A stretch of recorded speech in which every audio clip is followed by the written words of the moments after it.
You're listening to The Art of Imperfect Adulting. I'm your host, Amy Stone. Here, I share stories from real people navigating the adventure that I call adulting. Are you ready? Me too. Let's do this. Hello, friends. In this episode, I'm going to introduce you to Kathy Barron. Breaking the rhythm a little bit, I want to start by asking you a question. Do you get any magazines, printed or digital, in your life? So just think about that. Hold on to that in your head. So Kathy and I talk about why she decided to publish a magazine. Not just any magazine, a trade magazine. Not just any trade magazine, a very niche, extremely vertical market digital magazine. So you'll want to listen and find out what the magazine is and who it's for. Or actually, you could cheat and look in the show notes, but those are the options. Kathy and I had never talked before the interview. I reached out to her and I asked her if she would come on the show. So she probably did not know about me that I myself planned to be in the print journalism world when I was a youngster, when I started my higher education. And my longtime joke has been that one of the things that happened while I was in college is that the print journalism market collapsed on itself. So I can be a super geek about publishing and journalism and broadcasting. And Kathy probably had no idea that that was coming. So when I discovered Kathy's magazine, I was instantly curious about who is the person that is putting this together and what is driving this decision and the production and how are they getting it done. I was honestly probably a little bit needy and desperate to find out the details of the who and the what was behind this creation. Just being honest.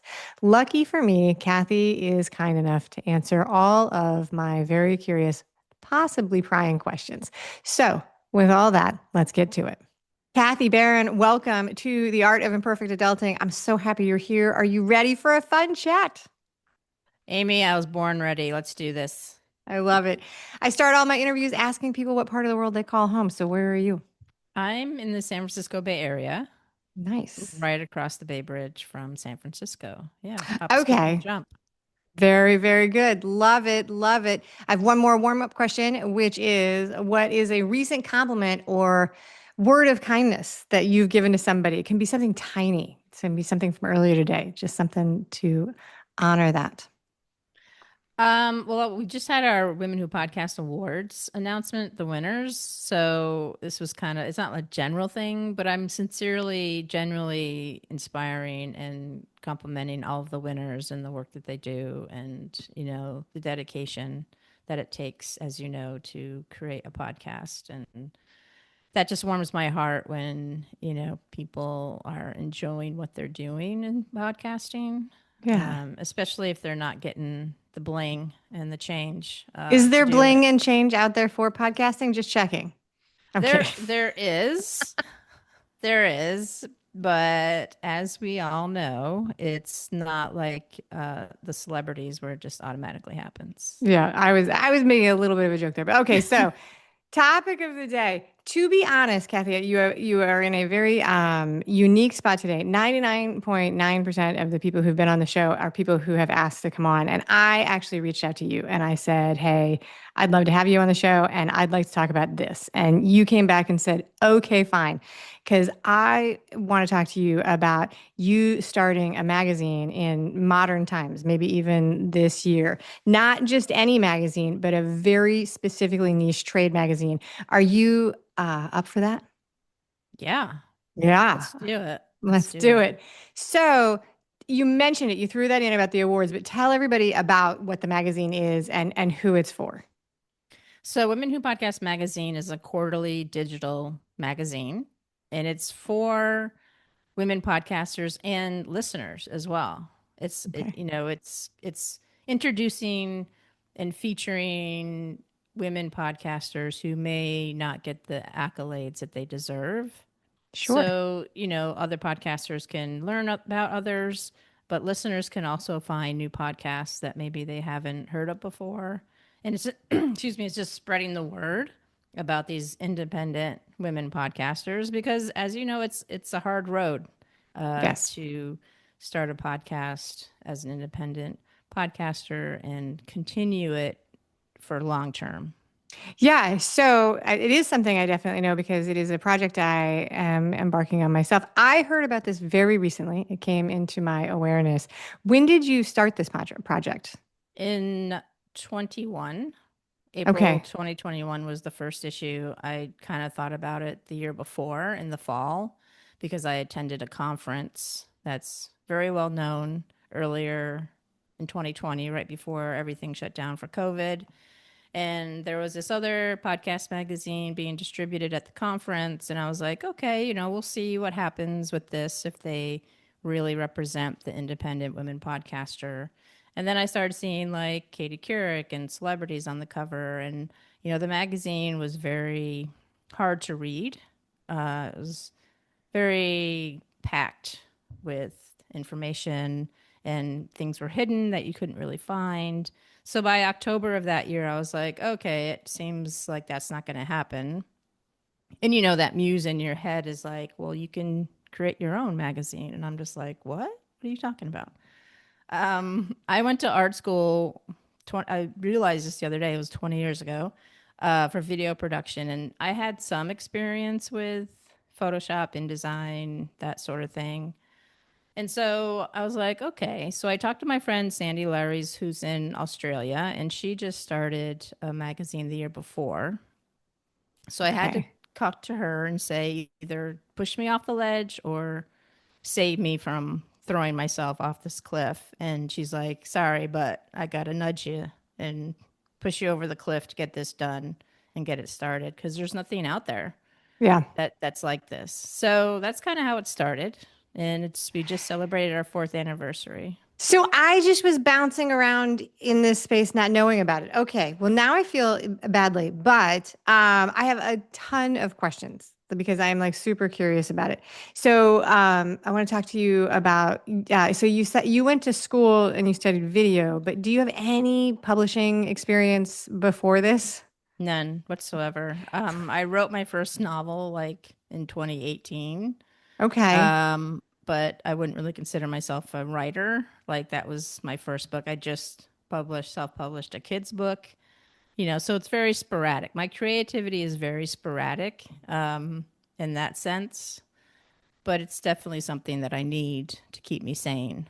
Okay. The mark of a creator. If you drop them off in an empty room, they will make something. You know. Yeah, yeah. So then with the podcasting though, you were at a podcasting conference. How long have you been podcasting? Let's talk about how you found podcasting as a listener, how you started your own podcasts. Like, what's your history with podcasting as a human? So I started Women Who Sarcast in 2018, and it was just one of those. I was having a conversation with a friend of mine that was very sarcastic as well. And I'm just like, because we always crack each other up on the phone. And I'm like, we should start a podcast, right? Like everybody else is doing it. Why not? So, Looks fun. so that's kind of what started that. After a few months, it wasn't really happening for her. Just life kind of got in the way for her. Yeah. So then it ended up just being me. And that's kind of how it shifted a little bit. So yeah, it's been last year I decided to end the podcast last April. And then at the end of last year, I was just like, yeah, I'm kind of missing that. I'm kind of jonesing to podcast again. So then I came back in January to just do once a month. Before it was 3 times a month. So, and I can kind of manage that Yeah. once a month with everything else going on. Yeah. No, I can't imagine. So that you became a podcaster in 2018 and you were already aware of podcasts. Well, how did you become, do you remember how you became when you started listening to podcasts? I have to make a confession. I don't listen to podcasts. That is so funny. I talk to so many people who guest on podcasts and or host podcasts and they don't really listen to podcasts. And I think it's really, really an interesting thing. But so you just jumped in because you knew about it. Yes. Yeah. And, with video production, you're familiar with audio. Yeah. You're kind of behind the camera, in front of the camera, behind the mic kind of situation. So it was definitely a learning curve. I definitely learned a lot, but it didn't feel very awkward, Yeah. unnatural for me. My dad was in radio and TV, so maybe I got some of his DNA in that respect. But It's been a lot of fun, and the people that I've met have been amazing, lifelong friends. The conference was definitely very inspirational and Was met that a lot of Podfest? people. Yeah, That means we were there together, actually. in I 2020. was 2020. That was the last thing. So I live in Miami, and it, like if you would listen, I interviewed Katie Krimitsos early on in the show, and she's affiliated with the conference, obviously. Well, and people listening may not know that, but that's the family that puts it together. And she was like, "You should come back." And I was like, I don't want to be the bringer of bad vibes because the last time I came to this show, the world shut down, and I would like to say that I'm not so spooked, but I'm not sure if I have the mojo to like bring on another world pandemic by coming to your show, your conference. But that was a fun event. Yes, It yeah. was wild though, because we were all walking around that whole weekend, like, what's this thing? And do you think it'll be anything? And, and then you got on an airplane and flew home, but, like And it within was so weeks, weird because they had all the hand sanitizer, everything. Yeah. right? They had what they thought was needed. And I don't Yeah. think it was until later on, obviously, that it was more airborne. But No, yeah, we did not know what we were yeah, doing, but we were just a few weeks away from washing our grocery bags in, right, yeah, exactly. wearing, Right. like wearing, hand like scarves around our face to go to the grocery store. It was a very strange And time. stocking up on toilet paper and It was a very strange time to be alive, yeah. but yes. So that was a fun event, and it's interesting how many things tie back to that conference. So you were not a listener. You do have a podcast. You develop good friendships. You're obviously very enjoying it. You go to a conference, so on and so forth. You get the idea for the magazine then from another magazine. I clearly have not been paying very much attention to the fact that there were magazines related to this trade that was available at the show. I don't even remember. It was So called the Podcast Magazine, the and podcast it magazine. was being distributed. They were giving out free So I hard must have copies of the I must have seen it. magazine. I must Yeah. have seen it. So, and what was did you have an attraction or a pull to the format of a magazine, as opposed to like, an email newsletter or a Substack feed or a YouTube channel? I think the magazine just kind of popped in my head because of the podcast magazine. I didn't really consider a blog or Substack or YouTube. Like that didn't even come into my mind. It just went straight to, okay, I need to create a magazine. I did know it was going to be digital because printing anything these days is like astronomically expensive. Yeah. So I knew digital and I knew quarterly because I knew that's what I could handle. Um, because I have two writers that are on staff Okay. that do the interview articles and then me. And that's it. Like I do all the layout, I do interview articles myself, I do the topic articles, everything, I do pretty much myself. So So that's okay. That was definitely one of the questions because yeah, I know that you list yourself as founder and editor in chief. And I looked through the magazine, but I did wonder how many other people were involved. So it's just the three of you doing the interviews, the writing, the layout, the programming, the decisions, all of the things. And you have an awards program. that's new this year. Yeah. Okay. All right. Yeah. So, and all electronic. Do you ever have dreams of stepping into where you'll distribute physical copies at like an event or mail them out or anything? No, No, not no, gonna do it. Totally not not going to gonna do it. happen. I think it's like really interesting because it's like media about media, so it's like Mm, a sort of meta thing in my head. And so the question about why a magazine is interesting because it is hard to get people to jump from platform to platform. So like it's like read a magazine. I mean, people do it, but like read a magazine about watching a movie or read a magazine about mm. listening to a podcast. That's like a very big jump. And so I was like, so I'm super curious, like where the where the attraction to starting a magazine like came from. And so that was where that came. All right, Well, and I so think it would made sense, as far as the layout and, I wanted it to be an interview article. Like we personally interview the people. We don't send them an email with 20 questions. We personally spend time with them, learn about them as people and their podcast, get their personality, because you can't really get that through an email with, Yeah. answer these 10 questions. And so I want it to be personable.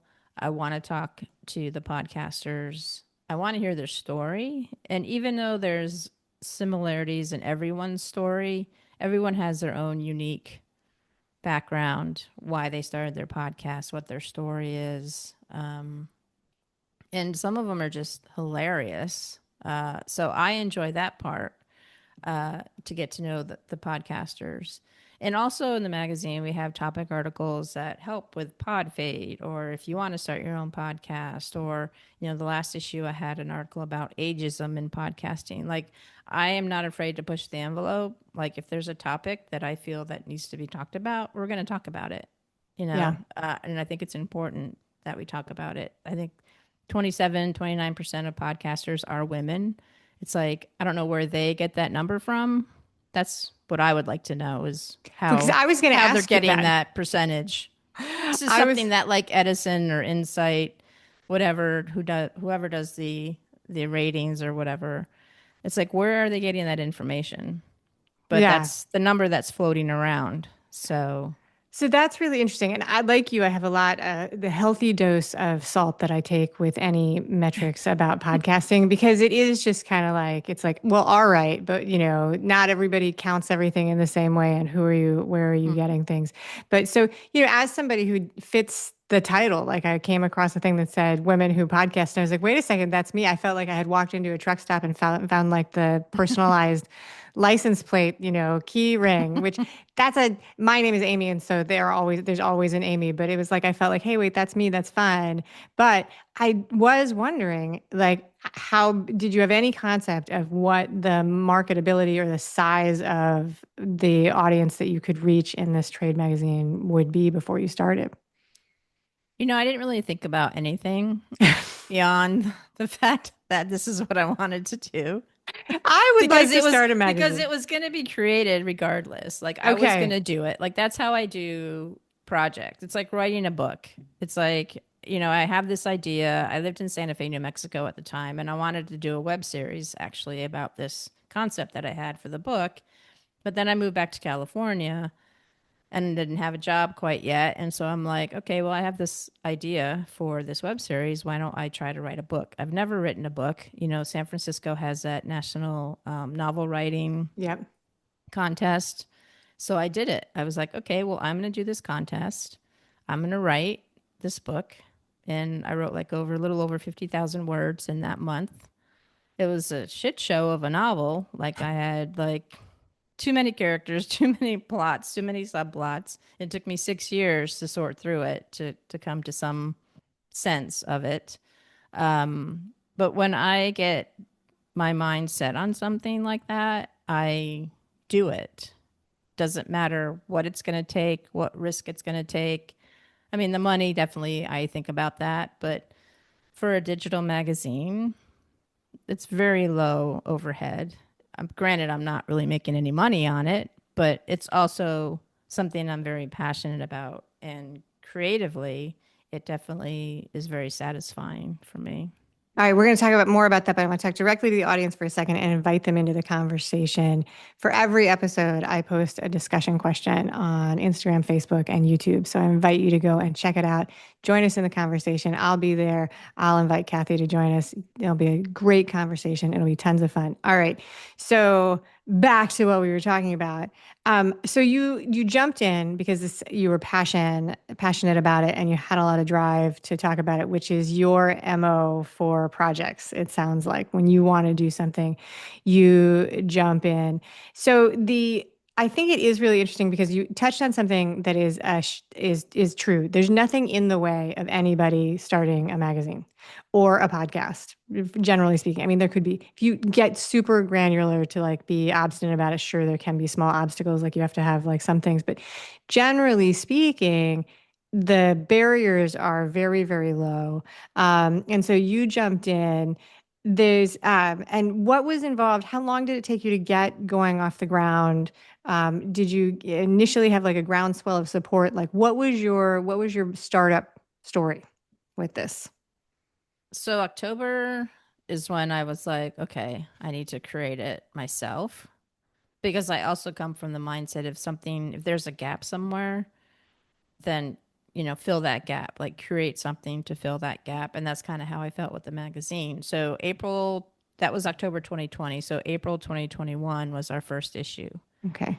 Um, and it was, I mean, it's like with your first episode of your podcast. It's like you don't want to go listen to it again Right. after doing it for 5 years. That's kind of how I feel about the first issue. It's like it was very I mean, I'm not a professional to begin with, but it was very amateurish. It was very like simple. And I feel like it's evolved a little bit since then. But it's what I wanted to do was, highlight and give the accolades to independent podcasters. Yeah. And I've always been of the mindset that I'm here to serve others with, however I can support people. That's why I'm here. Um, and I was a massage therapist many lifetimes ago, for 7 years and had my own business. And that's because I wanted to be of service to people who, most people think massage is a luxury and it shouldn't be considered that. It should be something that should be part of your health plan. It should be part of your preventative medicine. And that's how I wanted to be for my clients. So I was very much as far as how much it was and, very flexible as far as that goes because I wanted them to get the body work because they needed it. And that's Yeah. kind of how I see with the magazine. It's like I'm here as like a tool for women independent podcasters to get noticed, get more noticed, be part of a community. And it's not just a magazine; it's a community of independent women podcasters, and we need that sense of community because Yeah. it's very limited in the podcasting world for women, and I think having a space that is just for women podcasters is huge because as I've learned, if I'm in a space with women and men, it's a different vibe, but when I'm in a space with just women, it's high vibing for sure. Yeah. And it's definitely it's definitely, I would say it's a factual statement, even though the legacy gatekeepers in the world of broadcasting and media overall are basically gone. I mean, as we have this conversation, like media is going through a massive shuffle, whether you're talking about broadcast television or podcasting or Hollywood, like insert your creative system and it's all getting mixed up. But the control and the leadership in most of those organizations, including podcasting, is still predominantly men. And it's a really, really interesting thing that it has continued to stay that way. And so I agree with you that there is a tremendous opportunity. And I talk to people whenever I get the chance about it because there is no support system for indie anything necessarily, but indie women specifically, I do not see a support system. And I would extend it beyond podcasting to be all indie creators. Mm-hmm. So, I mean, there are pockets of support. And if you've got a support group and a team, that's fantastic.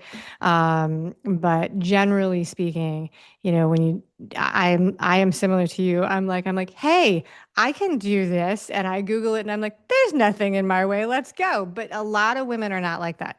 Yeah. And so there is a gap. And where that gap is, there's also the potential for people to create almost predatory systems that they try to sell to people who are starting up for things. And so, that's one of Yeah. the reasons that I think that there is an opportunity for many grassroots organizations and to support independent creators. And when I say grassroots organizations, I kind of think that means indie creators coming together to form coalitions and communities and collectives to support each other. I'm not an expert Right. though.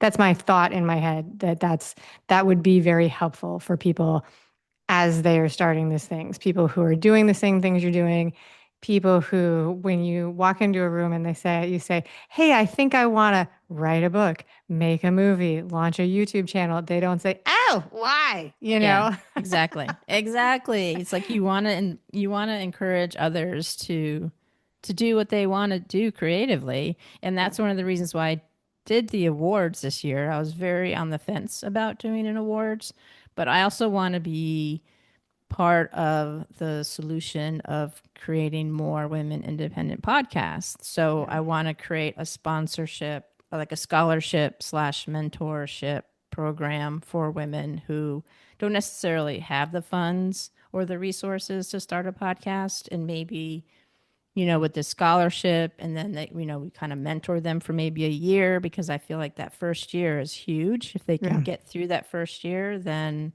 they're they the percentage is higher to be for them to be successful. And if they have someone that mentors them and gets them through that first year, then we can have more women podcasters. Yeah. No, I mean, because the concept of podcasting, audio is more simple than video, like 100%. The concept of podcasting is very simple. There are millions of people who have podcasts who, stand as an example that you can do it with very little equipment and make it very simple. But then the grind of a solo independent creation, right, is that stuff changes. So like Yeah. back in 2016 was when I did had my first podcast. And I used a software called Pamela to record the interviews on Skype. So Pamela Oh and wow. Skype. Yeah. That's how old I am, folks. And once upon it, one day, those two softwares just decided that they were not going to talk to each other like ever again, like ever again. And that I was like on, it's like, okay, so now what? Like what are people going to do? So and that's the kind of thing where having access to somebody else who might be doing the same thing, you can be like, hey, what are you going to do? Right. And that's, Right. you feel less like you're standing in an echo chamber by yourself. So you and I have never actually spoken before today. This is our very, very first Mm-hmm. connection. So I do want to, I'm going to pick a little bit more. You've been very forthcoming on your motivation as a person and your drive as a helper. Simon Sinek wrote that book, Start with Why. And so I want to talk a little bit more about the why. If you want to go back, it's not a new book. The whole book is summed up in the title. It's a good book, but I don't know that, start with why. That is kind of that's kind of the whole thing. So you have this idea for starting a magazine. You represent the target audience. Like, but what is it's a labor. Like this is, you've been doing it for many, many years, which is very impressive. Quarterly publication. You've got the motivation yourself. Like talk a little bit about the motivation to continue to create this and what you feel about it. I think the podcasters are what keep me going every issue, because on the website we have a get featured form. So if they're interested in getting featured in the magazine, I read through those, and just the energy and the passion that comes through why they want to be in the magazine, because that's one of the questions on the form, is it just makes me realize how many women out there want to get more exposure, Yeah. be part of the community, be part of something that represent women podcasters. And, that keeps me going every issue. And it is a labor of love. I have a day job, a full-time day job on top of it. So, that's not so creative, but that's why I keep my creative projects outside of my day job, because it keeps me, it's that balance, so, I think just knowing that the podcasters that are featured are very appreciative, and, they want to tell their story, whether it's written or audio on their podcast or Yeah. video. And they just want to be recognized for the hard work that they're doing, because they aren't getting paid. They're not getting sponsorships. This is a labor of love for themselves as well.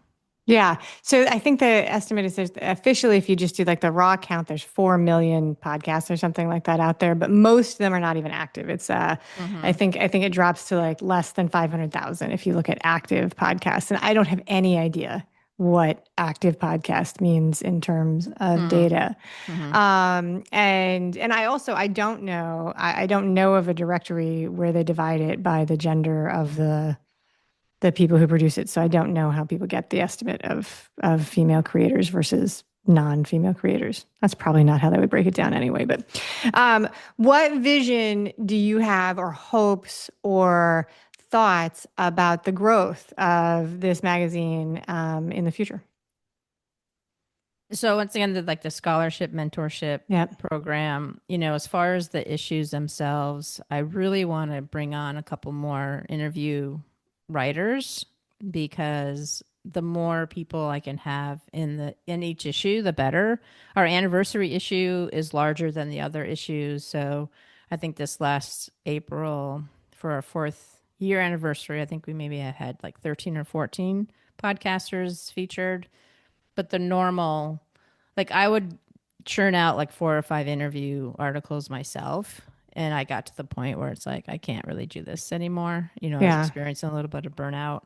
And so now each writer does two. So that's only 6 people an yeah. issue, which is great, but it would be even better if that was maybe 10 or 12 each issue. And then we could feature more people in the anniversary. So that part's a little hard because I think it's one thing to be a writer, but to interview someone and then write about the interview, it's hard to do. And I'm very selective in who I bring in to do the interviews. So that's why I'm kind of taking my time with building that. But that's what I would like, is to kind of bring in more people who write, whether interview articles or topic articles about podcasting or stress or mental health, or whatever they want to write about. Yeah. So, and how do now I think I found, how did I find you? I probably found you through a list of awards somewhere, and then I checked out the website and followed you on social media. How do people find you? So we're on Instagram at Women Who Podcast Magazine. I'm on LinkedIn under my name, Kathy Barron, and then our website is womenwhopodcastmag.com. And do you find that the podcasters are reaching out to you like and saying, "Hey, I want to be a part of this. How do I get it?" Or are you sometimes doing research and finding podcasters and inviting them into the conversation? It's a little bit of both. I did on LinkedIn, I like posted a job and that like 52 people responded, but For only maybe that's for the for writers, the right? writing. Yeah. How But do you for find the the podcasters? featured, Yeah. the Yes. podcasters, Yeah. mostly it's them filling out the get featured form. Okay. Um, yeah, for the featured. For the up and coming, we have an up and coming segment, which I think you were part of Probably. I this last definitely filled out issue. all of your Yeah. things. And you were like, why? And I was like, because I fill out all of the forms. So the up and coming segment is for those podcasts that are less than a year. And so we Yep. just basically list them to kind of give them a little shout out as well. And most of the time I have to look for those Okay. people because I think they're so new. And I remember when I was just starting out, I wasn't really looking to be in a magazine, or I was just focused on just trying to get an episode out every week. Okay. So um, but there's also a button on the Get Featured form website webpage that they can fill out a form for that too. So, all right. So that is very interesting. Now let's go back to the very first episode back in April of 2021. How did you figure out who was going to go in that first episode? Well, of course, like with anything, like when you start your podcast, you look to your friends, right? Okay. First. So Yep. that's kind of what I did, because there was this group of women podcasters that I had met at Podfest the year before. And so I reached out to them and asked if they wanted to be in the magazine. And I think maybe there were like 5 or 6. I'm not even sure. I'd have to go look to see who was featured. Um, and I actually dedicated the issue to this woman podcaster who had passed away unexpectedly. And so she was a good friend of mine. So that was kind of like a dedication to her. And so, yeah, I think I just started with the podcasters that I knew already. And that kind of got the ball rolling. So Very nice. And has it been growing every single month? Are people finding you and subscribing and doing all of the yes, things? it's definitely been this year has been my focus has been like networking and getting the magazine out more. So it's definitely building some momentum, and the awards also helped with that. Yeah, that's a wonderful outreach tool too, because it's a big incentive. I can't Yeah. imagine that anybody would like be like, no, I don't want to be in the magazine. But maybe that's just because I'm just like, where can I list this? Who can I tell Yeah. about my show? Would you like to hear? Like, so that's the way we do. All right. So you mentioned the website and you mentioned the Instagram, but in a second we're going to do the final super fun questions. But like, take a second and directly tell people how they can support the magazine, how they can get involved, and how you'd like for them to follow up. Well, you can go to womenwhopodcastmag.com. You can purchase single issues. You can also subscribe for yearly. The single issues are $5.99. Yearly is $20 for four. You can advertise if you'd like, and you can write for the magazine as support. You can, there's other back issues that are free and less than the $5.99 if you're so inclined to kind of see what it's like. And I think just get the word out. And we also have a podcast promo swap page on our website because it's important, I think, to kind of network and collaborate with other podcasters. So there's that option. And I think anything that you do like that is supporting the magazine in my mind. Beautiful. I love that. I love that. I love all of it. I love all of it. I love it. And I've loved learning the story behind it. Are you ready for the final fun questions? I think so. I don't I know. know. I put a lot of drama into it, but really don't be concerned. All right. Question number one. How do you feel about leftovers? Like from a meal you've made before or like takeout? Love it or hate it? I was going to say that reminds me of the TV show Leftovers. Have you seen that show? No. Oh, wait. Wait, It was a the while ago with was it a TV show or a movie? Is that the one where they it's a stay? TV show where Then they no. they start disappearing and the Oh people that are no. left over. You I should have check it not out. seen that. Anyway, Leftovers. I enjoy Leftovers. Yeah. All right. All right. Would you rather live in a hot climate with no air conditioning or a cold climate with no central heat? It's got to be the cold. Like I can't do the extremes, even though I grew up in New York State. I haven't been there forever since '87. So if I went back to a hot, there's no way I would die. I would certainly die for sure. You just melt. You just melt into a puddle. All right. So on like a weekend night, like a Saturday night, we're recording this on a Saturday, so use today as an example. If you want to go out and do something fun and social and stuff like that, what's a weekendy type fun activity that you enjoy? Is it like dinner out, movie, comedy club? Do you do something like physical? Is it something crafty, dancing, karaoke? What sounds like fun? Well, it's funny you should ask that because a friend and I are going to the Oakland Roots soccer game tonight Oh, fun. at the Oakland Coliseum. Okay. So if you're out there, say hi. Um, It will have been check 2 months ago, it. but if this was a live radio show, that would be great. Yeah, I like to do like we have WNBA now in the city, so go to a game or Okay. just hang out with friends. Yeah. Very cool. Very cool. That's it. Kathy Barron, thank you so much for being an amazing guest today on the show. Well, thanks, Amy. I really appreciate it.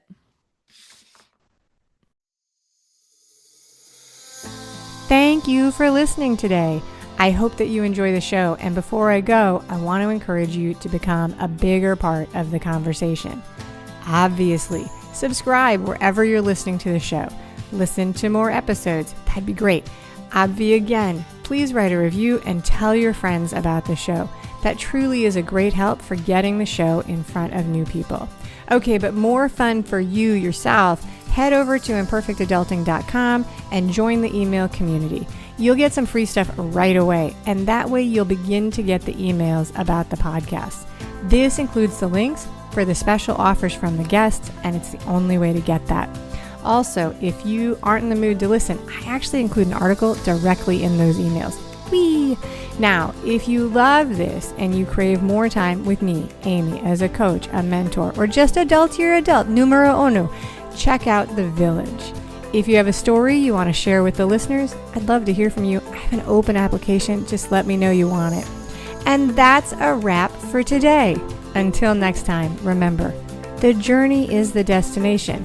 Ralph Waldo Emerson said that, not me. Well, until just now, I did just say it. But what I want you to hear today is that if your adulting journey isn't going the way you expected, that may not mean that you're lost. It may just mean that you're on your way. This is Amy Stone, signing off.